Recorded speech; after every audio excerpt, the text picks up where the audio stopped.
이쪽에 앉아주시고요. 네. 정하단 배우님, 김대건 배우님 하시면 좋을 것 같습니다. 네.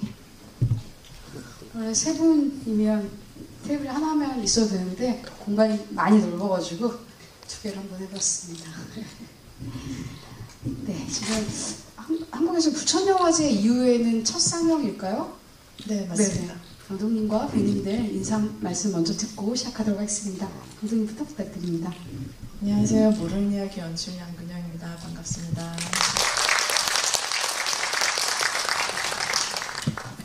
안녕하세요. 모르는 이야기 기은 역할을 맡은 정하담입니다. 오늘 첫 상영인데 어떻게 보셨는지 궁금하고요. 개봉 전 시사인 만큼 많은 이야기 나누고 싶습니다. 감사합니다. 네, 안녕하세요. 저는 모르는 이야기에서 기연 역할 연기한 김대건입니다. 반갑습니다.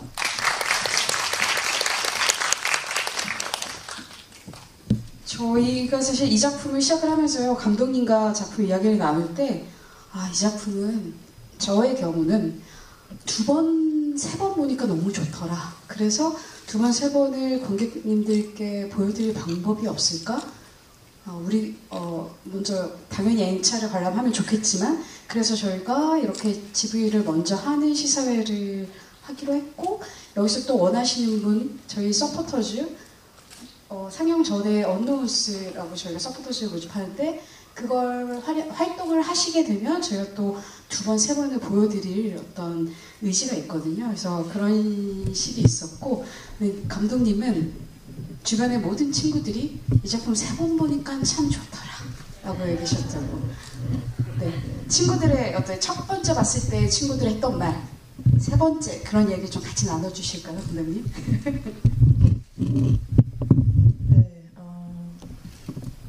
저랑 아주 취향이 똑 닮은 아주 소수의 지인들은 첫 번째부터 좋아했고요. 그 외에는 세 번 봤을 때 제일 재밌다 이런 평이 상당히 보편적이었습니다. 거짓말이 아니고 진짜예요. 네. 그래서 오늘 처음 보셨잖아요, 다들. 저희를 믿으셔야 합니다.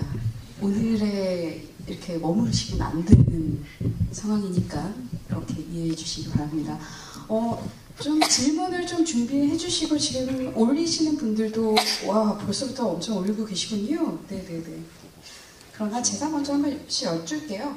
우선 사실 정합담 배우님 같은 경우는 감독님과 전작 왜냐고 묻지 마세요라는 단편 영화로 만났었잖아요. 그리고 두 번째 작업인데, 그때도 감독님 어떻게 캐스팅을 하게 되셨고, 이 작품도 흔쾌히 또 정하담 배우님이 수락하신 걸로 아는데, 그런 어떤 인연에 대해서 얘기 좀 나눠주시면 좋을 것 같아요. 저는 감독님이랑 전작 단편 영화를 작업을 했었는데요. 그때는 장률 감독님을 영화제에서 만나고, 장률 감독님이 왠지 하담 씨랑 잘 맞을 것 같다 하면서 감독님을 그러니까 영화를 준비하고 계시는데 저를 이렇게 추천해도 되냐, 그래서 전 너무 좋죠 이래서 소개를 받았었어요. 그래서 단편 작업을 했었는데, 사실 그 영화는 되게 다크하고 말도 거의 없는 영화인데, 그 영화를 시나리오보다 실제로 작업했을 때 감독님이 전에 촬영 감독님 출신이셔서 되게 감각적인 영화가 됐었어요. 그때도 시나리오를 보고 생각한 것보다 훨씬 더 강렬한 이야기가 돼서, 그 뒤에 감독님을 한 2, 3년 못 뵈다가 이번에 준비하신다고 해서 저한테 연락이 오셔서, 그때 기억이 시나리오를 봤을 때랑 완성된 영화랑 되게 다르다라는 걸 알고 있었기 때문에 감독님이랑 작업을 완전 환영하고 하게 되었습니다. 감독님이 그냥 장률 감독님이 이렇게 하라고 하니까 하신 건 아니잖아요.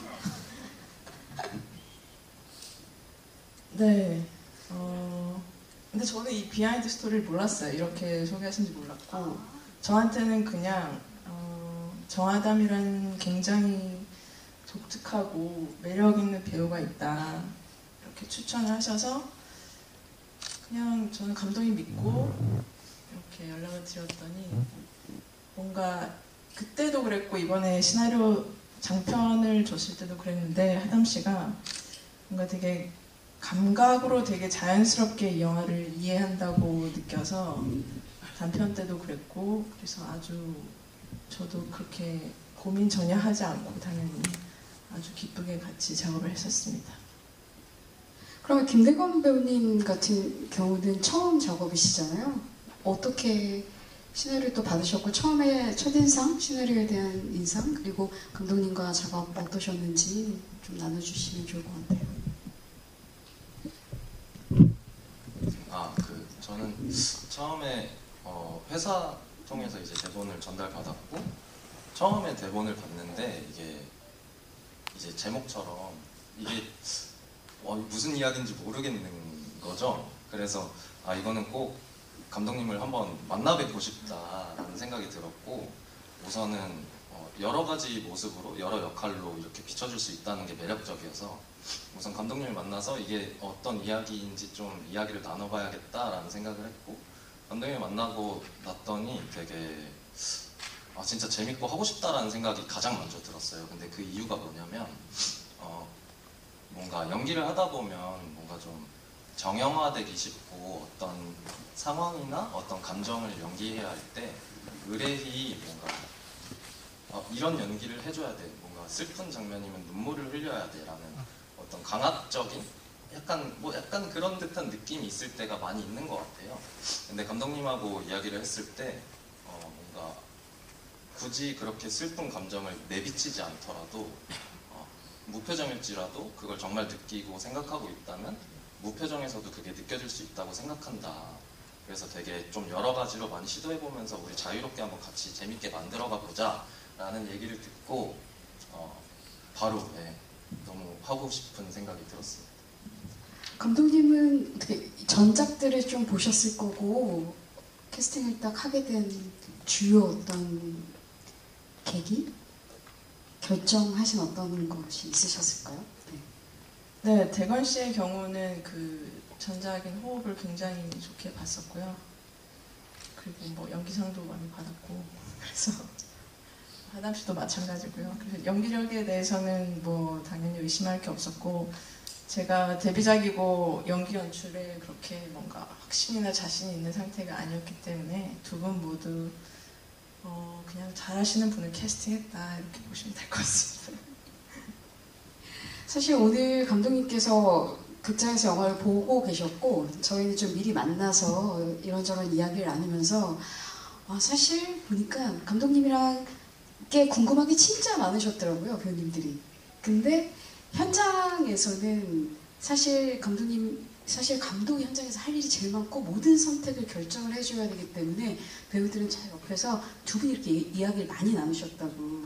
그래서 생각이 이 감독님이 나한테 얘기했던 이야기인지 내가 스스로 생각했던 거였는지가 헷갈리셨다라는 얘기를 그러니까 부천영화제 첫 상영하고 GV 할 때 그게 약간 헷갈리셨다 그런 얘기도 많이 하시면서 그래서 우리가 이제 개봉을 4월 24일 날 개봉하는데 얼마나 많은 이야기들을 이렇게 흘러서 재밌게 할 수 있을까라는 생각을 했고 오늘 저는 이제 영화 준비하면서 오늘 딱 느낀 게 저는 왜 이름이 다 기로 시작되는가 기는 근데 기세의 기, 기운의 기, 그 기겠구나라는 생각은 했어요. 근데 다 이름이 기은, 기연, 기요, 기정 뭐 다 그렇거든요, 이름이.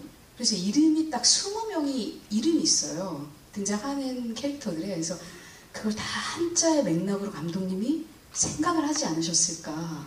그래서 이게 어땠는지 되게 궁금했고 그리고 오늘 배우님들이랑 전에 딱 얘기 나눈 게 이 작품은 기의 흐름에 대한 영화가 아닌가라는 생각을 우리 세 분이 셋이 같이 나누고 들어왔습니다. 어쨌든 이제 저는 그냥 들어가는 말로 이렇게 좀 진행을 해봤고요. 질문들이 엄청 많이 올라오고 있어서 근데 질문이 굉장히 쭉 맥락이 맞게 주시는 게 아니라서 한 분이 아니시니까 제가 순서대로 하면서 조금 왔다 갔다 할 수 있는데 잘 이야기 들어주시면 좋을 것 같습니다. 우선 배우분들, 그러니까 JJ님이 질문 주셨는데요. 배우분들이 어떤 부분에 몰입하셔서 작품에 임하셨을지 궁금합니다 라고 하셨어요. 이거는 연기하면서의 몰입일 수도 있을 것 같고 그렇습니다. 어떠셨어요? 연기하면서? 저는 개인적으로 어떤 한 가지를 생각하면서 몰입했다기보다 이 영화를 찍으면서 재밌었던 게 약간 즉흥성이 많았다고 해야 할까요? 그래서 어느 정도 토대로 큰 틀은 정해놓지만 그 상황 속에서 실제 현장에 가서 그 순간 만들어냈던 것도 굉장히 많았고, 그래서 그 현장감 혹은 즉흥감, 그때 순간순간 생각나는 정말 뭔가 살아있다고 하면 좀 그렇지만 그런 느낌들을 계속 찾으려고 했고 그걸 느끼려고 계속 했었던 것 같아요. 그래서 영화 장면 속에서도 그 예를 들어서 제가 낙엽 속에 숨어 있다가 나온다거나 어떤 보도블럭 그 방지턱을 제가 이제 걸어가는 것도 그렇고 전부 다 이제 현장에서 만들어진 것도 많았고, 네, 그래서 그런 즉흥성에 매달렸다고 하긴 좀 그런데 네, 그런 재미를 느끼면서 좀 했던 것 같습니다. 특히 그 두 분께서는 저희가 사실 서면 인터뷰 같은 걸 제가 했었었는데 두 분 다 감독님의 가장 강력한 디렉션은 하고 싶은 대로 열어놓으셔서 그 부분에 대해서 굉장히 되게 좋았다라는 얘기. 그래서 오죽하면 정화담 배우님은 정말 동료의 느낌이었다. 뭐 이런 얘기도 하셨는데 나눠주시면 좋을 것 같습니다. 저는 그 느낌이 어떤 느낌이냐면요. 동료라고 제가 표현한 거는 제가 하고 싶은 대로 하세요 라고 말을 했을 때 되게 어설퍼지기가 연기하면서 쉽거든요. 근데 그런 불안감이 감독님 앞에서는 없었어요. 이미 그 디렉션을 했을 때 어설프든 이게 뭔가 맞지 않던 이런 판단이 들어가는 영역이 아니라 일단 우리가 한번 시도를 해보자. 생각나는 아이디어를 어렵게 생각하지 말자의 이 의미에 더 가까워서 감독님이랑 영화를 찍으면서 저도 대건 배우님이 말씀하신 것처럼 여기서 현장에서 어떻게 해볼까요? 한번 해보고 싶은 대로 해보세요 이랬을 때 그러면 이 그림을 갑자기 제가 이렇게 따라보면 어떨까요? 이런 것도 그냥 뭔가 그게 다 너무 재밌는데요? 이렇게 반응해 주시고, 그리고 제가 되게 이런 반응이 아니라 누가 생각해도 별로 아닌 것 같은데 하는 아이디어를 던졌을 때도 그랬을 때도 하면서 뭔가 안전하게 느껴졌어요. 그런 걸 해봤을 때도. 그래서 그런 작업이 연기를 하면서 쉽게 오는 기회는 아니기 때문에 저는 감독님이랑 그런 게 되게 동료 같다고 느꼈었습니다. 이 느낌만으로는 첫 데뷔작에서 거장 같은 포스를 주신 것 같은데 어떠셨어요? 그러니까 저는 이게 뭔가 이 마케터들은 이 영화를 규정해서 이게 이런 작품이야, 그래서 관객들이 이렇게 좀 봐줘라고 하는 참 어쭙잖은 어떤 가이드 또는 그런 걸 할 수밖에 없는 약간 숙명이다 보니까, 근데 이 작품은 그러면 그럴수록 되게 촌스러워지고 그러면 그럴수록 해석의 여지가 닫혀버리는 것 같아서 그럼에도 불구하고 가이드를 주고 싶은 마음들이 있는 거예요. 요거 살짝 건드려서 알면 관객들이 조금 더 깊게 빠질 수 있을 것 같은데 그런 생각을 좀 많이 했거든요. 그래서 감독님은 연출 혹은 각본을 쓰시면서 그런 자유로운 영화를 하고 싶었다라는 얘기 계속 많이 저를 들었던 것 같은데 어떤 맥락에서 이 작품을 영감을 받으셔서 기획을 하셨고 어떻게 관객들에게 다가가고 싶었는지 말씀 나눠주시면 좋을 것 같습니다. 감독님 좀 길게 좀 해주세요. 짧게 하시는 걸로 유명하시다고 했어서 제가.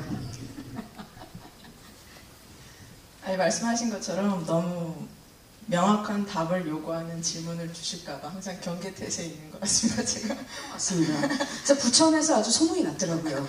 단답형이다 이걸로. 그래서 네, 주신 질문이 너무 어려운데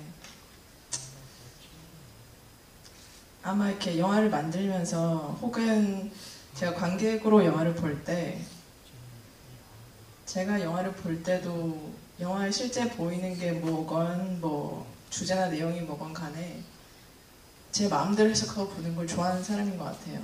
뭔가 꽂히는 게 있으면 그걸 생각하고 혹은 내가 느끼고 싶은 걸 느끼고 내용과 별개의 딴 생각을 하면서 영화를까지 볼 때도 있거든요. 약간 그런 데서 굉장히 영화를 보는 재미를 느끼기 때문에 제가 만드는 입장에서도 약간의 그런 열려있는 마음이 있기를 바라는 것 같아요. 그래야 저도 만들 때 재밌고 그리고 하담씨 얘기한 것처럼 현장에서 뭔가 바꾸고 할 때도 그때 재밌고 더 좋다고 느끼면 일단은 해보자는 주의이기 때문에 그런 식으로 영화를 만드는 데서 제가 재미를 느끼려고 하는 것 같습니다. 충분히 길었나요? 아니 그렇습니다, 감독님. 근데 몇 분께서 이야기꾼님과 뭐 여러분께서 이 작품, 이 영화를 그러니까 레퍼런스 혹은 영감이나 이런 부분에서 자아찾기나 점을 그린 부분, 분홍 가발에서 Everything Everywhere All at Once 영화가 연상되는 부분이 있는데 영감을 받으신 분이 혹시 있으신가요? 라고 주셨는데 이거는 기록이 더 앞이셨지 않을까라는 생각도 들어서 어떠셨어요? 그 이야기 좀 나누시면 좋을 것 같습니다. 아, 네. 그 특정 영화에 관해서 질문하신 거죠? 네네, 같이. 그 작품이 나왔을 때쯤에 저 영화는 거의가 아니라 아마 완성이 된 상태였을 거고요. 지금 개봉 시기가 늦어지고 사실 후반 작업이 굉장히 길었는데 촬영이 끝난 시점은 2021년 11월 말이고 그게 이 영화의 전부이고 찍힌 그대로 거의 편집이 됐기 때문에 그 작품과는 무관한 게 맞습니다. 네.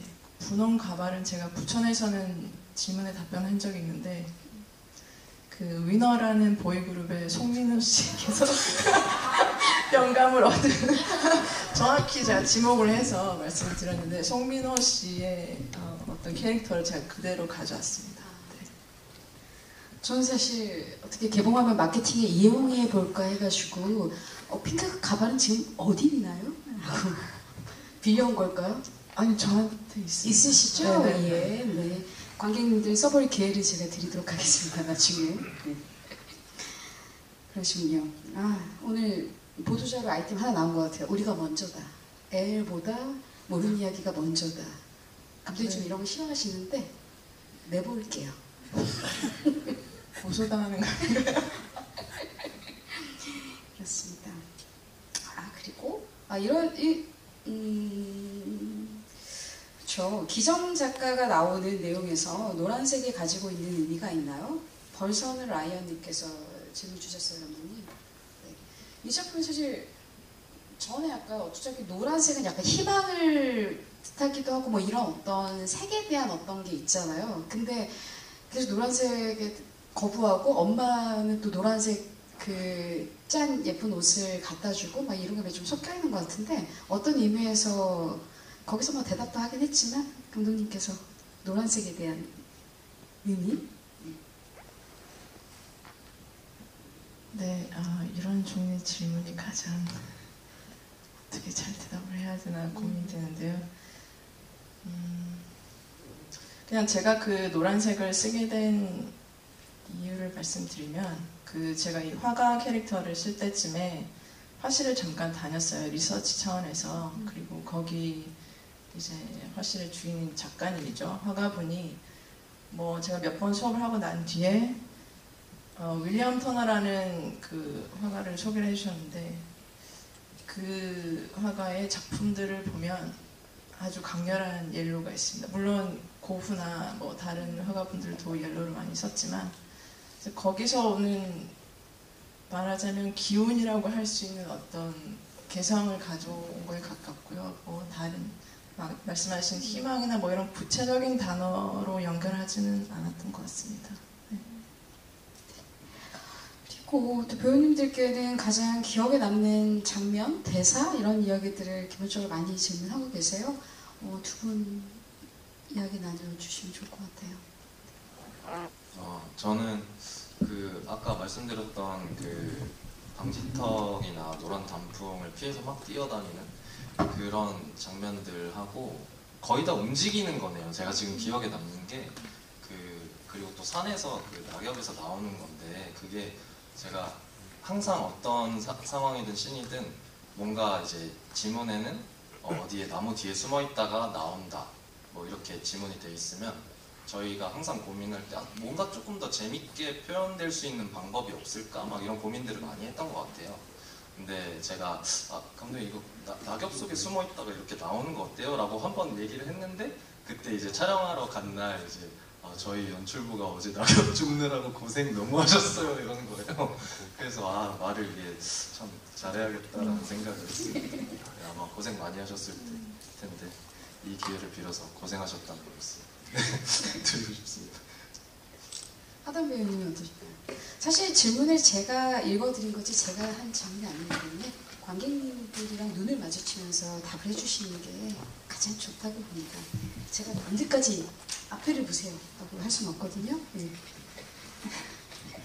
네, 저는 대건 배우님이랑 같이 연애를 하고 늙어간 아기를 낳고 하는 그런 음악이 있는 씬들이 있잖아요. 둘이 같이 나오는 그 장면을 찍을 때 되게 재밌었던 것 같아요. 뭐 예를 들면 되게 이렇게 처음에는 어색해하기도 하고 그러다가 서로 뭐 집에서 완전 풀어져서 TV를 볼 때 뭐 이렇게 다리를 뻗고 이렇게 있고 이런 거를 찍을 때 그 장면이 좀 되게 일상적이고 또 그 전에는 계속 혼자만 나오는 이런 장면이었다가 둘이 같이 나오는 장면이니까 좀 되게 재밌다 하는 이질감이 있으면서 좋았습니다. 네네. 답변이 되셨는지요? 그리고 루란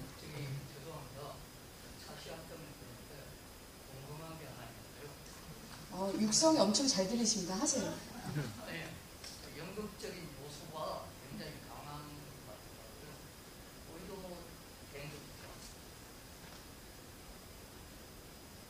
혹시 어떤 부분을 특히 말씀하시는지 여쭤봐도 될까요? 연극적인 네, 전체 영화를 기준으로 그걸 의도하진 않았는데요. 아마 어떤 장면의 경우에 그 씬의 설계 자체가 연극처럼 보일 수는 있었을 거라고 생각을 합니다. 말씀하신 것처럼. 네, 감사합니다. 예. 굉장히 우리 집에도 영화 같네요, 지금. 네, 룬님께서 질문 주셨는데요. 오늘 장편 제작 과정을 통해서 영화가 완성되는 것으로 아는데 그 과정을 지나면서 처음 영화의 기획과 시작에 비해서 많이 바뀌었나요? 근데 시나리오는 제가 받아봤던 거는 8고였는데 사실 그게 또 최종고는 아니었던 것 같아요. 그래서 마지막 엔딩도 고민이 많으셨다고 들었고 그런 부분 좀 같이 나눠주시면 좋을 것 같아요. 저 마지막 엔딩에 대한 얘기를 아까 하단 배우님이랑 한참 하고 왔는데 그 얘기도 같이 나눠야 되겠네요. 네. 네, 엔딩은 그 초고부터 8고까지 매고 다른 버전이 있었고요. 그 이유는 일단 처음 쓴 엔딩부터 7고까지는 예산 초과로 찍을 수가 없는 엔딩이었기 때문에 계속 바뀌었고요. 그리고 8고는 일단 8고에 있는 엔딩도 저희가 그대로 찍진 않았어요. 네, 그래서 그 부분은 현장에서 심지어 엔딩은 전날 결정해서 바꿔서 다음날 찍었는데 그때 찍을 때도 안 쓸 것을 알고 심지어 스태프들에게 이거 안 쓸 것 같지만 일단 찍자라고 말을 하고 찍었고요. 그래서 결국 안 썼습니다. 그래서 영화에 있는 엔딩은 엔딩이죠. 뭐 자연이 나오고 바다가 나오고 하는 것은 그냥 추가 촬영으로 제가 혼자 찍은 장면으로 대체됐고요. 네, 그 제작 과정에 관한 것은 어떤 부분은 특히 그러면 사실 시나리오에 대한 부분일 수 있을 것 같아요. 그러니까 지금 말씀하셨던 것처럼 사실은 엔딩에 이게 나의 영화의 그건데 제작비나 이런 것 때문에 포기해야 됐을 수도 있고 그래서 그 제작비 때문에 포기한 엔딩은 뭐였을까요, 감독님? 아까 우리가 나눴던 얘기였을까? 약간 궁금해지긴 하는데. 네. 아니요, 배우분들은 아마 모르시는. 네, 초고 시나리오에 있던 거는 아마 알 텐데 뒤에는 아마 못 본 버전이 많을 테고 제일 초고에서는 아마 그 미래가 나오는 거였던 것 같은데 그게 이제 말하자면 두 인물이 한 80, 90이 됐을 때 4, 50년 뒤에 미래 사회로 점프를 해서 이제 두 인물이 늙은 상태에 있고 그리고 플러스 두 인물의 젊은 시절과 똑같은 AI가 있고 이 네 명이 같이 살고 있는 어떤 방안이 묘사되는 장면이 있는데요.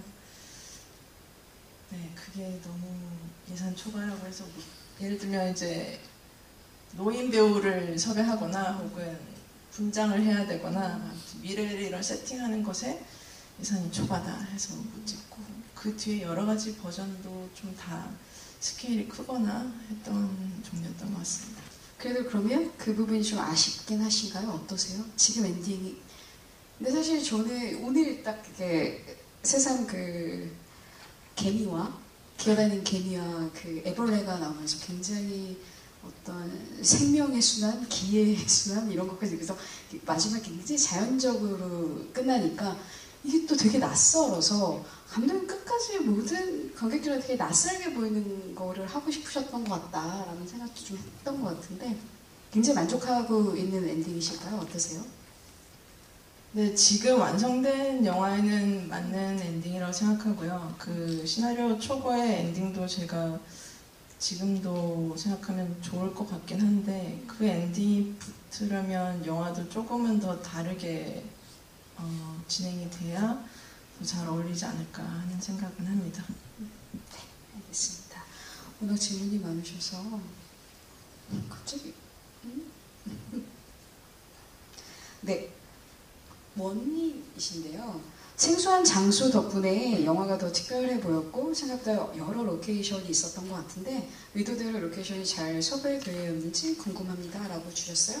그러면서 맞아요. 저도 그래서 저 동굴은 어디지? 저 초등학교 어디지? 근데 이제 사실 엔딩 크레딧에 장소가 나오긴 해가지고 그 부분은 그래도 중요한 장소 이거는 꼭 놓치고 싶지 않았다. 벌판 같은 데도 있었고 이런 얘기 좀 나눠주시면 좋을 것 같습니다.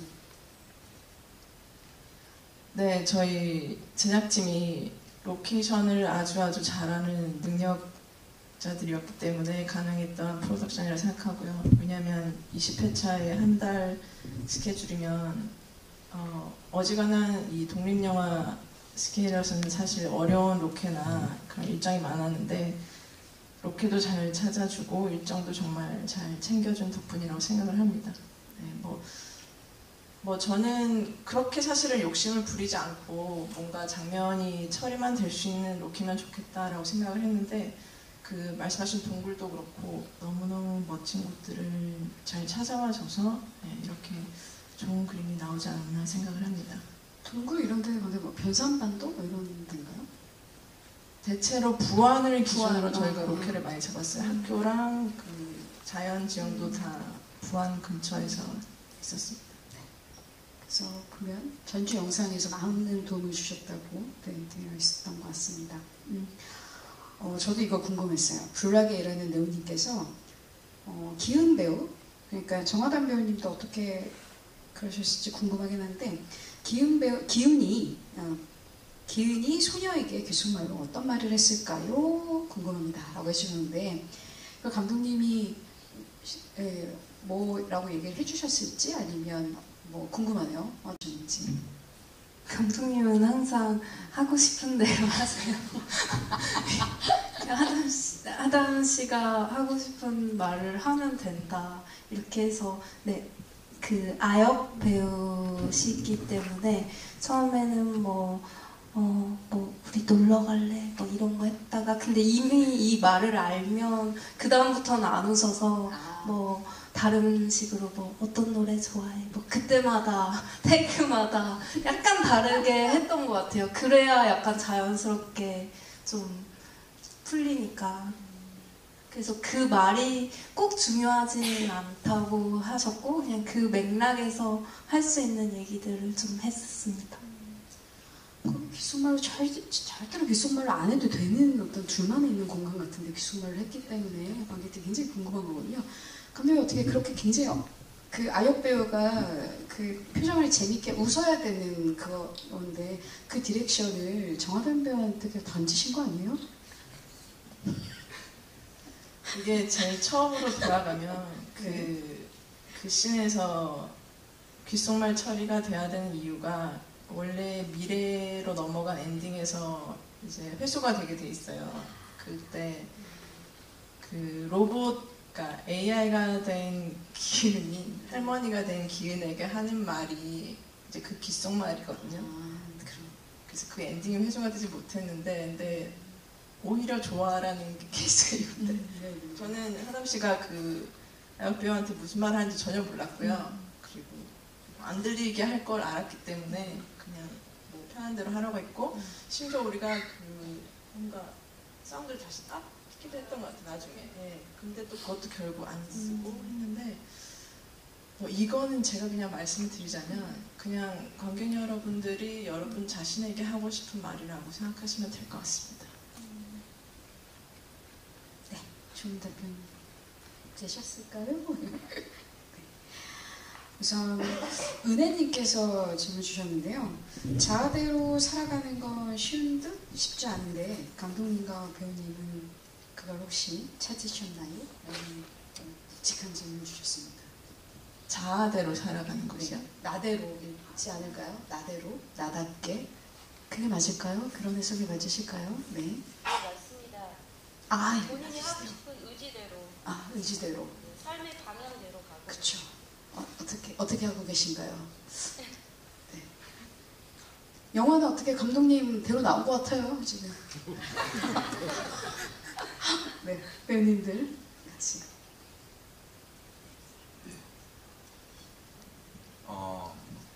사실 나 자신을 안다는 게 되게 어쩌면 불가능한 거일 수도 있다고 생각도 들고, 정말 죽기 전에 알 수나 있을까라는 생각도 드는데, 여태까지 제가 살아오면서 항상 선택은 해 나아가면서 살아가야 되는데, 그 선택을 좀 뒤돌아보거나 내가 해왔던 선택들을 이제 뒤돌아보거나 내 주위의 어떤 사람들을 통해서 나 자신을 알아가는 것 같기도 하고, 그러면서 용기를 내서 제가 하고 싶은 것, 뭐가 가장 내가 원하고 재밌는 것일까라는 거를 생각하면서 계속 선택해 나아가는 것 같아요. 근데 마냥 재밌지만 않고 되게 하고 싶지 않은 선택을 하더라도 어찌됐든 그게 제 자신이라고 생각을 하기 때문에, 정말 어렵네요. 이 질문. 제가 무슨 얘기하고 있는지 잘 모르겠는데.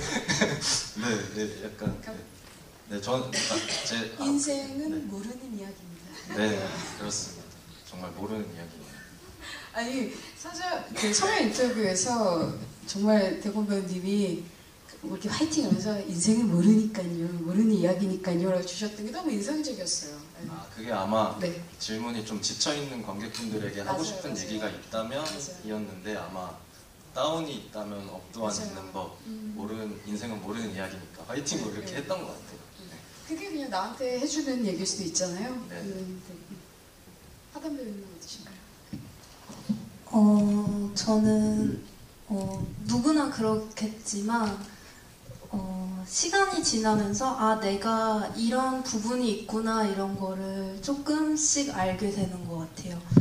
예를 들면 저는 20대 초반부터 연기를 했는데 연기하면서 항상 이 일이 안 맞는다고 느꼈었어요. 그런 생각을 정말 오래 하면서 그 연기를 그냥 배우는 하고 싶지만 이건 나랑 안 맞는 일인 것 같다라는 생각을 거의 20대 후반까지 했었던 것 같은데 20대 후반에 한 2년 정도 막 크게 작품을 안 하고 좀 집에서 있고 뭐 이렇게 열심히 막 발품탈 팔지도 않고 이제 매달리지도 않고 되는 대로 이렇게 좀 놓았던 시간이 있었는데, 그때 제가 하고 싶은 직업에 대해서 고민을 해보면 배우 가수, 소설가 이런 것들이 어렸을 때부터 되게 하고 싶었었더라고요.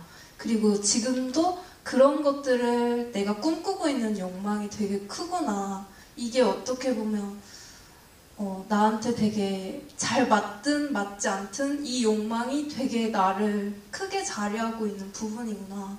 이런 생각이 들었어서 그 후로는 힘들고 안 맞는 부분이 많이 있지만 그냥 이게 또 내가 추구하는 그런 삶인가 보다 하면서 좀 깨닫게 되면서 그 다음부터는 좀 받아들였던 것 같아요.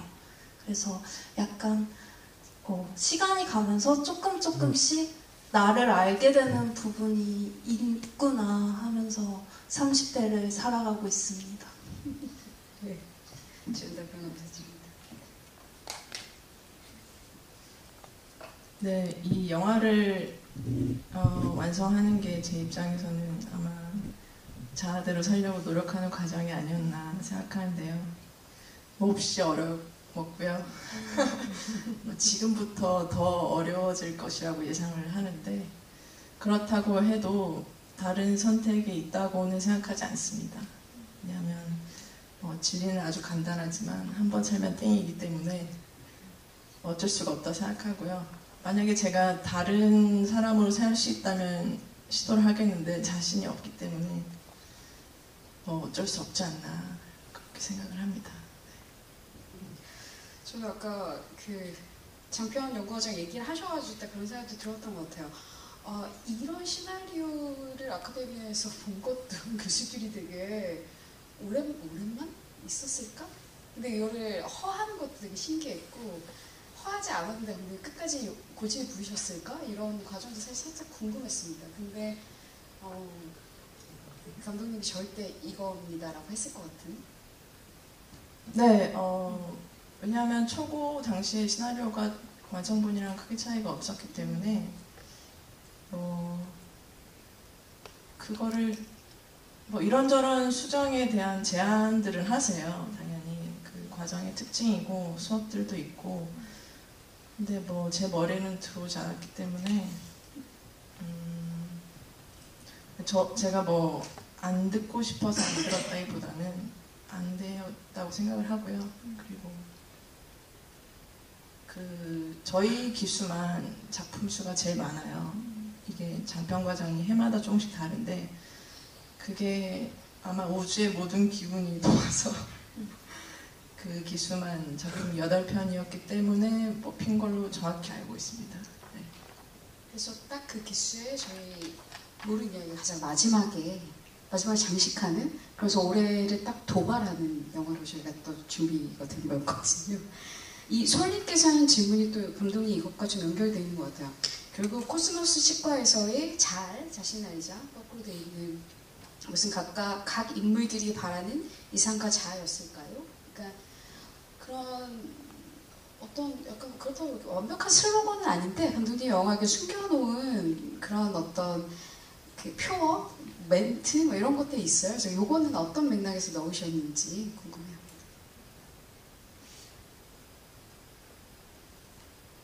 대부분의 어떤 그 영화 전체가 어떤 흐름이 있는데요.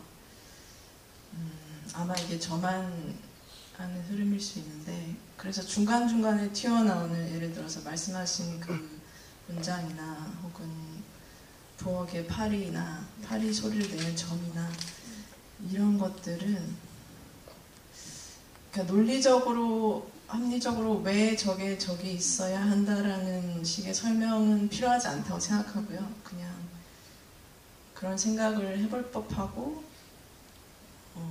생각을 해볼 수 있지 않나 하는 정도의 타이밍으로 그냥 들어간 것 같습니다. 알겠습니다. 그리고 이런 질문도 있으세요? 지니님께서는 영화 제목을 모르는 이야기로 했는지 궁금합니다. 처음부터 제목을 그랬었는지 같이 또 따르게 주신 원장님이 계시네요. 어떤가요, 원장님? 네, 이 영화를 처음 생각했을 때 몇 가지 후보가 있었는데요. 모르는 이야기 혹은 이상한 이야기 기묘한 이야기, 절묘한 마침 몇 가지가 있었어요. 근데 절묘한 이야기 좋다. 죄송합니다.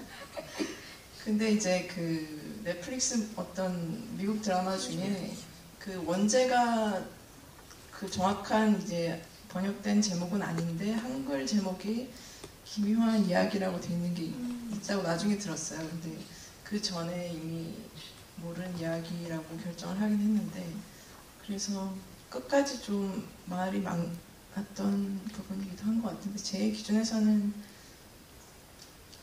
아까 뭐 인생은 모르고 이런 얘기 했었잖아요. 네, 인생도 모르고 야구도 몰라요.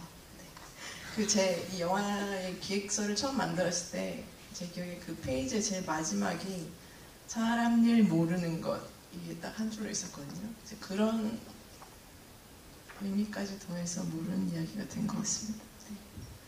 계속 저도 이제 마케팅 진행하다 보니까 제목이 처음에는 되게 너무 무거운데 했는데 되게 좋다고 느끼고 있습니다. 기영, 기은, 기호, 기진이라고 이름을 또 이렇게 다 체크해 주셨네요. 기은, 기현의 질환이 척추 질환이었던 이유가 있을까요? 라고 질문 주셨는데, 척추 질환이기 때문에 두 분이 연기 준비하시면서 그 현실과 꿈 왔다 갔다 하면서 좀 다르게 하셨다는 얘기 좀 들었는데, 그 얘기는 또 나눠주시면 좋을 것 같아요. 감독님, 이유가 있을까요? 거기서 이렇게. 네, 우선은 그 꿈에서 여러 가지 인생을 살아본다는 컨셉을 생각하기 시작하면서, 그러면 인물이 현실에는 굉장히 꽉 묶여있는 사람이면 좋겠다라는 생각을 했고요. 이게 뭐 삶에 찌들어서 뭐 이런 현실적인 기준들보다는 조금 더 되게 그냥 보기에 직관적으로 묶여있는 상태로 만들자고 이렇게 컨셉을 잡고, 척추 질환과 이렇게 침대를 이렇게 묶어서 그렇게 설정을 하게 됐습니다.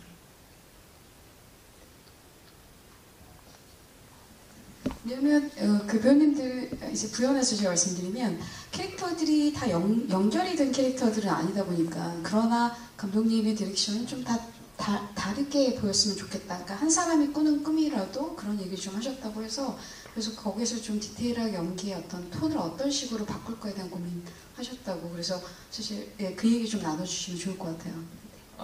우선은 그 척추 질환을 이제 연기할 때 저희가 어느 정도 아프며 어떤 특정 자세에서 아플 것이며 걸음걸이는 어떻고 이런 되게 디테일한 얘기들로 차근차근 잡아갔었던 것 같고, 제 개인적으로는 그 현실 속에서 아픈 장면이 나올 때 조금 아쉬운 점이 있는데, 제가 그때 헬스를 굉장히 열심히 할 때였어요. 그래서 감독님도 그렇고 저희가 의상을 입을 때 원래 양털 맨투맨 같은 게 있었는데 그걸 입으니까 거의 고릴라가 되어 있더라고요. 그래서 이게 사실 좀 피폐해 보여야 되는데 그게 조금 너무 건강해서 그게 좀 아쉬웠고, 아까 말씀해 주신 게 사실 이게 제가 이 작품을 하게 된 이유와도 같은데, 그 감독님께서 이제 아까 제가 말씀드렸다시피 어떤 막 표현되지 않아도 그 무표정에서 주는 에너지가 좀 나왔으면 좋겠다라고 이제 예를 드시면서 그 양조위 배우를 말씀해 주신 적이 있어요. 그래서 어떤 막 도드라지는 어떤 과한 표현이 아니더라도 무표정에서 그런 어떤 에너지나 힘이 느껴지는 그런 연기 결이 조금 더 우리 작품하고 맞지 않나, 그런 얘기를 좀 나눴던 기억이 있어요. 맞아요. 우리가 아까 나눴던 얘기 중에 그러면서 저는 약간 그쵸, 그 극영화 디렉션을 많이 해보지 않는 감독님께서는 어떻게 디렉션을 하셨을까 제가 되게 궁금해가지고 여쭤봤었거든요. 그랬더니 그 화가 이거일 때 디렉션 어떻게 해주셨다라는 약간 즐겁게 같이 나눠주시면 좋을 것 같습니다. 네, 그 제가 그 그림을 그리면서 뭔가 번뜩하면서 눈이 이렇게 하얀 가루가 이렇게 떨어지고 그 장면을 이제 말씀드렸던 건데, 거의 저희가 나눴던 대화는 거의 도인의 대화들이 아니었나. 약간 디렉팅이 어떤 본질에 대해서 이 세상 사람 아무도 모르고 나 혼자 이 세상에 대한 본질을 깨닫고, 그 깨달은 본질을 깨닫게 되어서 굉장히 냉정해지고, 약간 이런 대화를 나누면서 촬영을 했었거든요. 아니, 제가 연기를 해야 되니까 뭐라도 붙잡아 보려고 같이 얘기하면서 네, 그런 생각을 갖고 이제 표정 연기를 했었어요. 근데 그 장면을 대건 씨가 되게 힘들어했던 건 기억나요. 리허설 할 때 이게 모르겠다, 나라면 이렇게 할 것 같다, 저렇게 할 것 같다 연습을 좀 했었는데 그쵸? 근데 좀 다 제가 생각했던 거랑 달라서 이걸 아마 제가 저런 예를 들었다면 조금 되게 극단적인 방향으로 이 대건 씨의 이해를 돕기 위해서 저렇게 설명을 하지 않았을까. 그래도 그 컷, 그 느낌 하나가 저희 티저 포스터에 남아있는 것 같아서 네. 되게 좋은 것 같습니다. 네. 아, 네. 하단 배우님도. 저는 그 감독님이랑 맨 처음에 시나리오와 리딩을 하면서 얘기했던 게 여기 나오는 현실 그리고 그 쇼핑몰에서 인물 다 이렇게 나오는 꿈속의 모습이 다 다른 사람으로 정말 보였으면 좋겠다라는 거였어요. 근데 그게 이렇게 해보고 뭐 이런 것들을 찾아보고 할 수는 있지만 저라는 인물이 뭐 머리를 이렇게 한다 해도 뭐 이렇게 한다 해도 완전 다른 사람으로 보일 것 같지는 않아서 그런 거를 목소리 톤으로 감독님이랑 좀 조율을 했었던 것 같아요. 근데 그러면서 이게 또 배우가 연기를 하려면 내용이 마음속으로 약간 있어야 돼요. 목소리를 막 높게 내야지 이게 약간 연기를 할 때 되게 어려운 마음이 드는 상태인데 그래서 제가 찾았던 거는 여기서는 10대라고 어린 나 그리고 뭐 여기서는 한 조금 20대의 나 뭐 여기서는 한 30대의 나 이런 식으로 제가 좀 정립을 하니까 그때부터 이렇게 소리가 좀 내는 게 어색하게 스스로는 안 느껴졌던 것 같아요. 그랬던 것 같습니다. 네. 고생 많으셨어요, 배우님. 대한님께서 질문을 좀 많이 주셨는데 제가 몇 가지만 좀 해볼게요. 우선 꿈에서 자아를 밝히라는 장면이 있는데 자아를 의미하는 부분과 장소가 치과인 부분이 그냥 어떤 연관되는 걸까요? 아니면 그냥 단순하게 설정일까요? 라고 주셨어요. 뭐 굉장히 많은 병원들이 있잖아요, 감독님. 왜 치과였을까요? 예.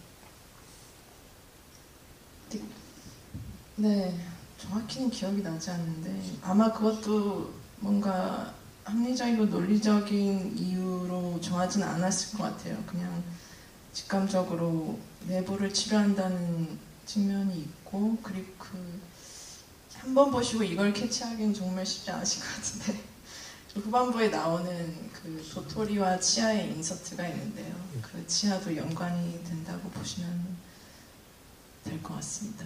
네, 뭐 피부과라든지 뭐 다른 내과는 조금 한눈에 보이지 않거나 내적인 것이 아니거나 뭐 이런저런 이유가 있었을 것 같고요. 그리고 예를 들면 맞는지 모르겠는데 입안에 가시가 돋는다든지 뭐 이런 네, 여기까지 하겠습니다. 근데 저는 그런 부분이 있었어요. 영화 전체적으로 어떤 일상의 소리들이 굉장히 공포스럽게 되게 디자인을 좀 하신 부분도 있는데 그래서 정확하게 이 소리가 무슨 소리였지 모르겠는데 처음에 영화 오프닝 할 때는 총소리인가? 뭔가 커피를 가는 소리인가? 약간 섞이면서 그게 뭔지 모르겠는데 저희가 치과라는 공간이 가장 그냥 온전히 공포의 어떤 소음과 이런 걸 듣는 공간이 아닌가라는 생각도 좀 했던 것 같아요. 그래서 그게 그러니까 들을 소리나 이런 거 다 연관되어 있는 게 아닌가라는 생각도 했던 것 같습니다. 네. 치과에 대한 얘기는 네, 이렇게 하면 될 것 같고요.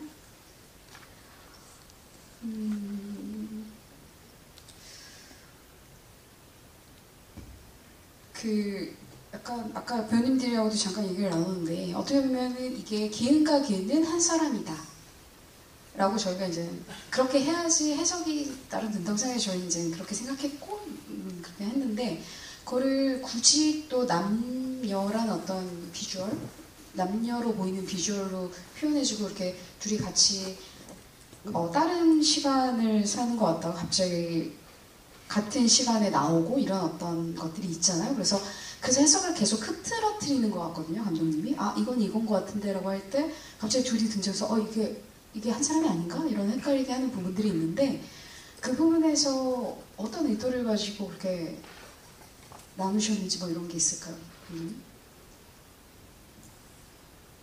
네,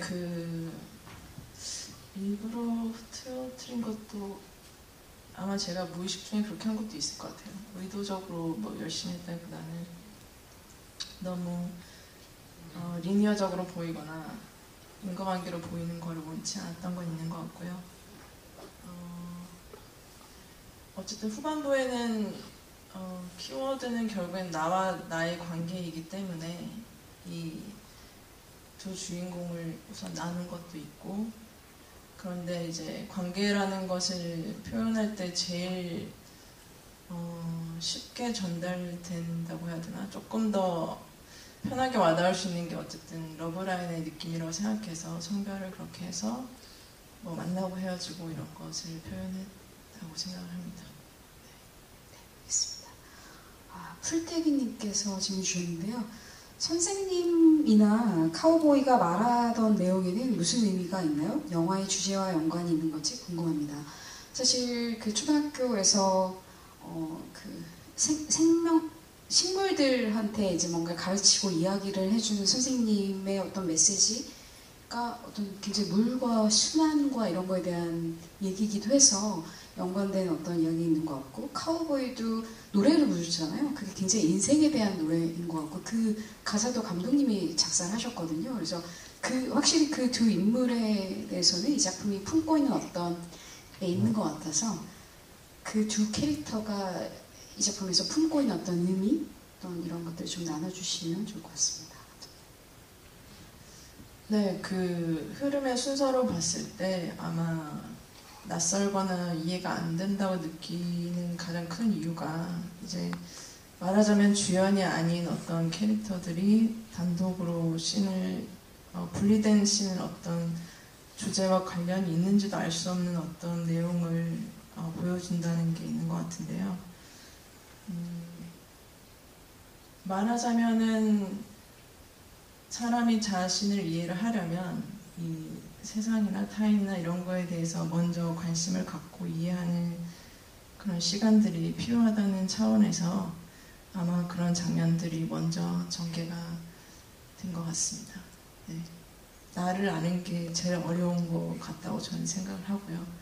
그 전에 좀 세상을 구경한다든지 다른 인간을 공부한다든지 뭐 이런저런 지식을 들여다본다든지 뭔가 그런 다음에 비로소 자기를 좀 들여다볼 수 있지 않나, 이런 것 같습니다. 네, 답변이 되셨는지 궁금하네요. 네. 거의 저희가 허락된 시간이 45분까지여가지고 제가 많이 소화를 했는 것 같은데요. 요즘은 한번 해볼게요. 애교뿜뿜 무진님께서 영화가 꿈처럼 비현실적으로 진행되는 부분이 많은데 감독님은 실제로 꿈을 꾸실 때 비현실적인 꿈을 자주 꾸시나요? 라고 질문 주셨어요. 배우님들도 평소에 꾸는 꿈들 같이 이야기 좀 나눠주시면 굉장히 프라이빗하고 좋을 것 같습니다. 항상 제가 먼저 얘기했으니 저는 주기적으로 좀 꾸는 꿈이 한 가지가 있는데, 제가 어떤 작품 속에서 되게 중요한 씬을 앞두고 있을 때, 찍어야 되는 날이 점점 다가오고 있을 때 간혹 그런 꿈을 꾸는데, 제가 일단 꿈 시작이 되면 연극 무대 뒤에 있어요. 근데 이제 뭐 몇 초 뒤에 바로 이제 무대로 올라가서 연기를 시작해야 되는 상황인데, 이게 어떤 작품이고 뭐 대사도 모르고 아무것도 모르는 상태로 무대 위에 올라가서 암전돼 있다가 탁 조명이 켜져서 어떻게 해야 되지 하다가 깨는 꿈을 줄곧 꾸거든요. 네, 그래서 그게 참 부담감을 느낄 때 이런 꿈을 꾸는 것 같아요. 근데 기억나는 꿈이 딱 요거밖에 없네요. 네. 근데 계속 반복돼서 꾸신다는 거죠? 조금씩. 네, 비슷한 유로 뭐 계속 그런 종류의 꿈, 부담을 느낄 때. 완벽주의셔서 그런 거 아니에요? 아니. 죄송합니다. 갑자기 우은영 선생님 될 생각 없었는데 제가 어쩌지 않았습니다. 네, 하단 배우님 부탁드릴게요. 저도 얘기 들으면서 되게 놀랐는데, 저도 촬영 꿈을 정말 꿔요. 이렇게 긴장되고 이랬을 때. 최근에는 무슨 꿈이었냐면 어떤 감독님이 저희가 보험 설계사 역할이어서 이 사람한테 물건을 너가 파는 거야. 이렇게 하면서 갈게 했어요. 근데 저는 솔직히 무슨 대사를 해야 될지 모르겠는데 네, 해보겠습니다. 이런 느낌에서 어떡하지? 이제 진짜 촬영장 들어가면 무슨 얘기를 하지? 이렇게 하다가 딱 깼어요. 그래서 이런 게 배우들이 약간 느끼는 느낌인가 하면서 지금 얘기를 놀랍게 들었습니다. 배우님들 배우 특 꿈이라는 게 있군요. 배우 특. 네. 알겠습니다. 감독님은 있으신가요? 네, 저는 꿈을 거의 안 꾸고요. 그래서 약간 꿈에 집착하는 것 같아요. 그래서 어쩌다 가끔 꿈을 꾸면 그게 그렇게 소중할 수가 없어서 막 메모도 해놓고 그렇거든요. 그래서 거의 꿈을 꾸지 않는데 이 시나리오를 수정하는 기간 동안에 꿈을 그렇게 많이 꿨어요. 그 기간 동안 이상하게. 근데 주로 이제 각 분야에 유명하신 분들이 되게 그냥 뜬금없이 출연하는 그런 꿈을 많이 꿨는데 예를 들면 진짜 막 백종원 씨라든지 아니면 김연아 선수라든지 뭐 셀럽 연예인들이 막 그냥 나오는데 그래서 그냥 되게 기분이 좋았습니다. 네. 행복한 꿈을 많이 꾸시는 편이시네요. 네. 이런 악몽은 꾼 적은 없어요. 네, 저희가 시간이 다 된 것 같고요. 정말 많은 질문 주셨는데 제가 많이 소화 못해서 죄송하지만 그래도 많이 나눈 것 같습니다. 제가 이제 아까 이름까지 닉네임 다 불러드렸으니까 질문하신 분들 가시면서 저희 배급사 통해가지고 이 예쁜 아직 배우님들도 못 받는데 아직 네, 이거 받으시면 될 것 같습니다. 네, 이게 랜덤이에요. 정화단 배우님, 김대건 배우 랜덤이어서 지금 김대건 배우님 거 받았다. 그럼 어떻게 해야 되죠? 다음 시사회나 다음 A차를 노리면서 저걸 받아야겠다라고 생각해 주시면 좋을 것 같습니다. 마지막으로 김대건 배우님께서 마지막으로 오늘 정말 소중한 첫 관객님들께 네, 영화 홍보 또는 지금 시국도 어수선하고 투표도 해야 되고 같은 많은 이야기 좀 주시면 좋을 것 같습니다. 네, 우선 오늘 저녁 늦게 이렇게 참석해 주셔서 너무 감사드리고요. 저희 영화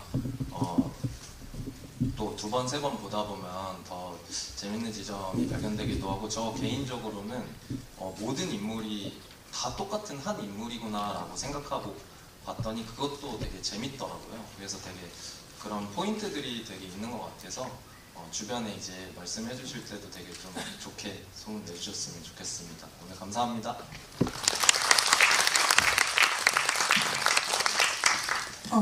저희 영화 개봉하면 첫 관객분이신데요. 오늘 너무 얘기 나눠서 즐거웠고요. 제가 이 영화를 생각했을 때는 어떤 이렇게 해석하려고 하는 것보다는 그냥 감각적이고 이렇게 직관적으로 이미지나 이런 것들을 그냥 받아들이시면 좋을 것 같아요. 그래서 한 번 볼 때보다 두 번, 세 번 보면 훨씬 더 이미지나 이런 거를 받아들이기가 더 쉬운 것 같아서 꼭 다시 극장에서 보시면 좋지만 아무튼 영화를 생각해 주셨으면 좋겠습니다. 저는 이 영화 좋아합니다.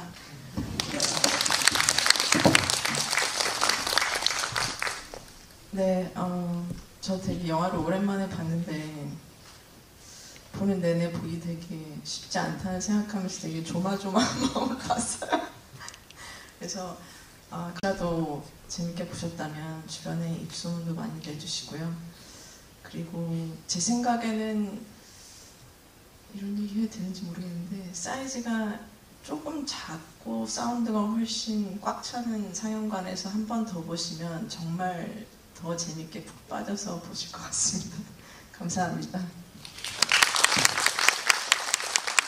오늘 제가 볼 때는 개봉관에 이렇게 큰 관에서는 상영을 못할 것 같은 느낌은 있어요. 걱정은 안 하셔도 될 것 같고요.